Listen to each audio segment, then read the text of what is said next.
Bonjour à tout le monde. Nous sommes donc réunis,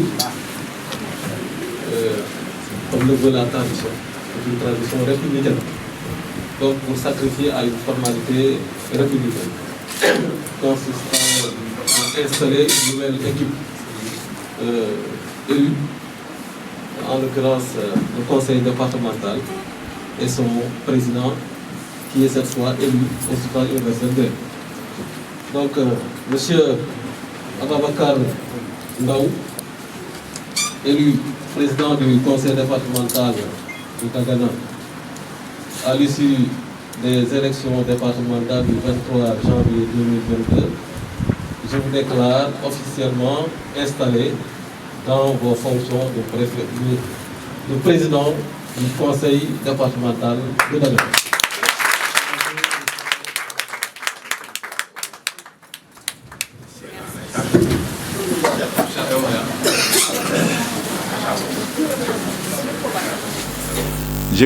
À l'entame de mon propos, je vais rendre hommage à Dieu qui nous a permis, nous tous ici aujourd'hui présents, de compétir et d'être aussi élus, donc de bénéficier de la confiance de nos pères.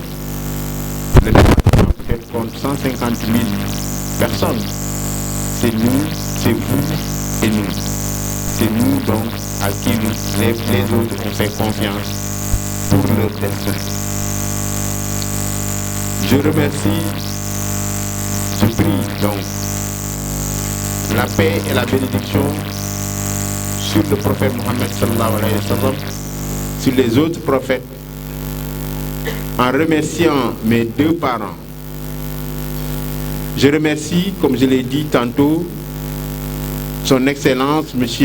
Macky Sall, président de la coalition Benno Bokk Yakaar, élargie à la majorité présidentielle, qui a porté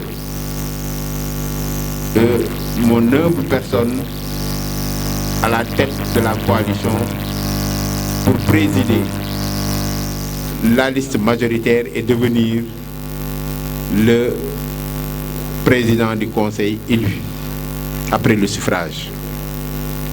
Qu'il trouve ici l'expression de ma profonde gratitude.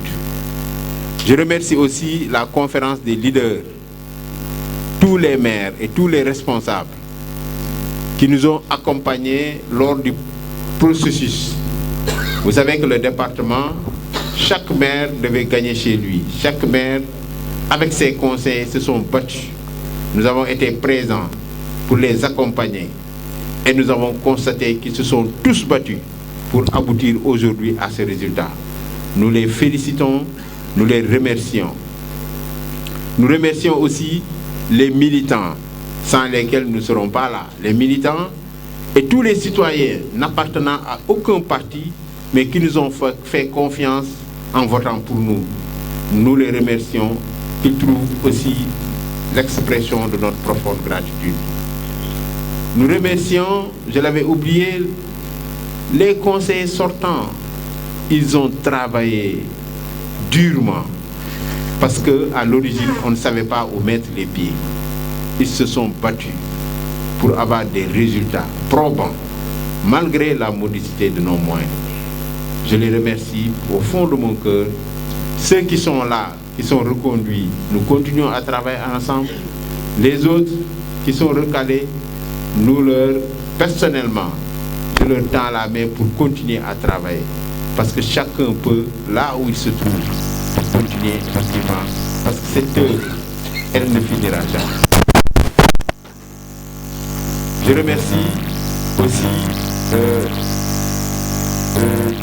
mes frères et sœurs qui se sont mobilisés pour que tout au long du processus, ils ont cuisiné, ils nous ont attendus parfois jusqu'à 4 heures du matin pour servir les gens à manger.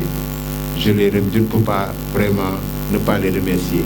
Remercier aussi mon épouse et mes enfants qui m'ont poussé en me disant que nous savons que tu es notre père, mais vous avez d'autres familles, votre famille politique.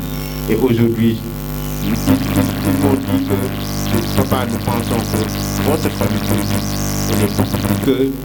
qu'ils se sont mobilisés, ils ont conduit toute la coalition à la victoire. Je les remercie, je ne saurais vraiment ne pas les remercier. Je les réserve, comme je l'ai dit.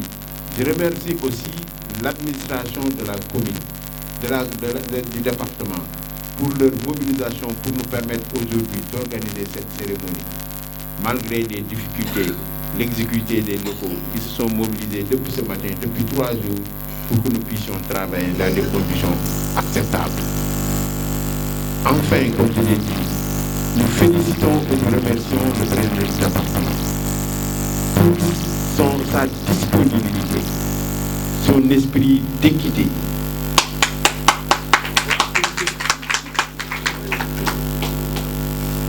Pour accompagner tout le processus dans la transparence.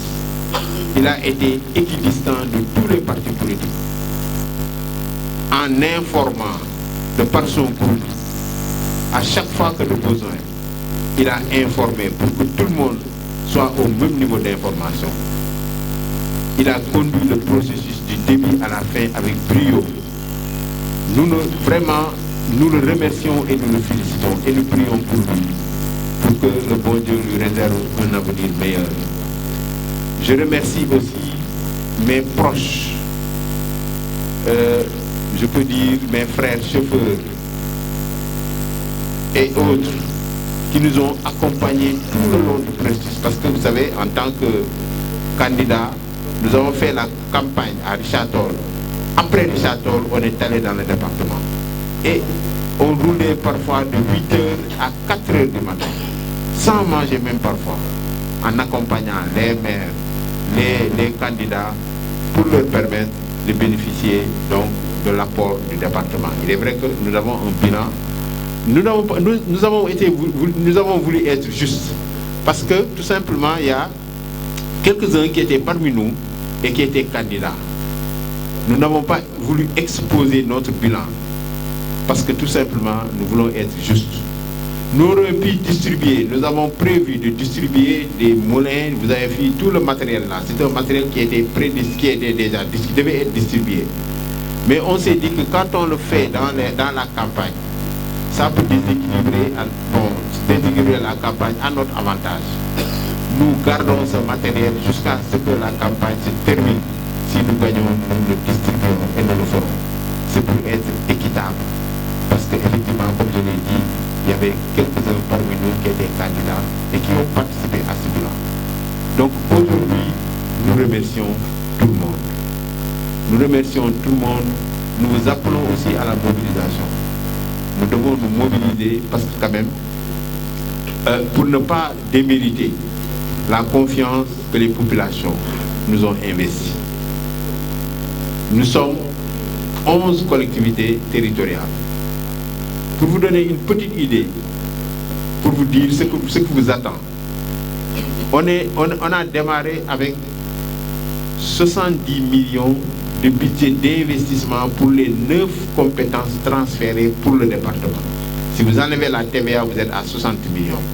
Donc 60 millions pour les 9 compétences transférées en investissement pour les 11 collectivités locales. Si vous faites la règle de 3, ça vous revient à 400 000 francs par collectivité et par collectivité locale. Pour vous dire que ce que nous attendons aujourd'hui, c'est une matière grise. Il faut qu'on aille chercher de l'argent là où il se trouve.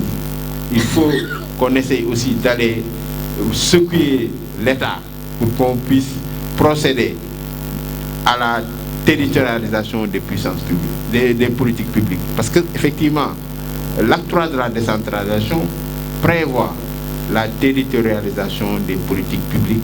Cela veut dire tout simplement que les compétences transférées, les moyens des compétences transférées reviendront effectivement aux collectivités locales. Nous avons été, je pense qu'il y a des pays, nous avons été dans des séminaires au Burkina. Bon, on a eu des cas où, par exemple, en Côte d'Ivoire, un président du conseil départemental, il a un budget de 5 milliards. Même les fonctionnaires qui sont dans son département sont payés par lui. Pour vous dire l'importance, en tout cas, ailleurs, qu'il porte à ce conseil. Et je pense que aussi, la finalité du conseil départemental, c'est de pouvoir prendre en charge les revendications fondamentales des populations. Le président a voulu donc supprimer la régionalisation en procédant à la départementalisation, tout simplement pour une gestion de proximité. Donc même si nous n'avons pas les moyens aujourd'hui, les problèmes du département, nous devons les identifier, les sérier, au moins montrer à l'administration, à tout le monde que voilà nos problèmes et voilà les solutions que nous proposons. Même si on ne fait absolument rien, si on procède à cela, l'identification de tous les problèmes, tous les groupes de développement et proposer des solutions viables, nous aurons réussi notre mission. Donc j'appelle chacun de vous, chacune de vous, à se mobiliser pour ne pas décevoir la confiance de nos pères. Nous avons essayé, moi, hier, à la conférence des leaders, j'ai dit, moi, en tant que président élu, je respecterai la parité. Vous savez qu'il y a des maires qui n'ont pas respecté la parité, au risque, bien sûr, que demain, qu'ils fassent l'objet, donc que d'autres puissent attaquer. Mais nous, on a dit non. Comme maintenant, la parité intégrale, elle est votée, pratiquée, nous ne serons pas les derniers. Et vous avez vu, la première vice-présidente est une dame. Pour vous dire que maintenant, les femmes se sont battues pour le respect de la parité. Nous vous demandons aussi de se battre pour le développement. Je pense que c'est quelques mots que je voulais vraiment livrer, tout en vous remerciant encore une fois, tout en nous renouvelant ma disponibilité pour vraiment cette cause fondamentale et noble qui est le développement de notre localité. Je vous remercie. On va passer à vous. Allez.